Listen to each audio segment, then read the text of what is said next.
చాలా బాధగా ఉందండి.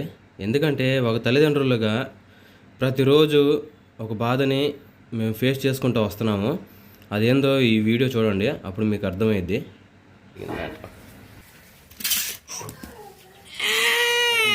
అడ్డం తిరుగుతాడు. బాగా గారాబం అయిపోయింది. బాగా అడ్డం తిరగటం.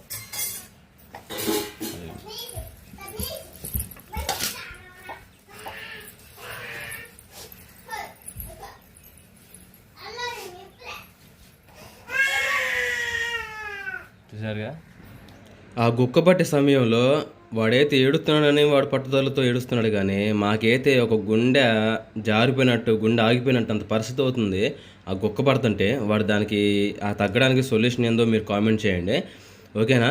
మీ అందరికీ ఇంకా శుభోదయం, అలానే హ్యాపీ సండే అండి. ఉదయాన్నే లేంగానే ఇంక రాజకుమారి ఇంట్లో సరుకులకి అలానే కూరగాయలు తీసుకురమ్మని వస్తూ మటన్ తీసుకురమ్మంది. సరే రాజీ తీసుకొస్తాను.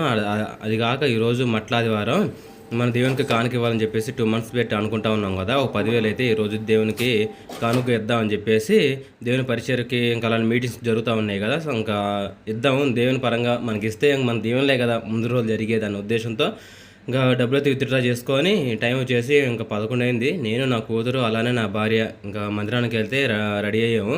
ఇంక వెళ్తా ఉన్నాం. పిల్లలు యథావిధిగా ఇంకా చిన్నోడైతే ఎడుతూ ఉన్నాడు. అని ఎక్కువ ఏడిపించము. ఏ గాడికి మేము ఎత్తుకోవడం చేసుకుంటూ ఉంటాం అన్నమాట. చూడండి నేను చక్కగా చప్పలు కొడతా ఉన్నాడు. అలానే నా భార్య చక్కగా పాటలు కూడా పాడుతూ ఉండిద్దండి.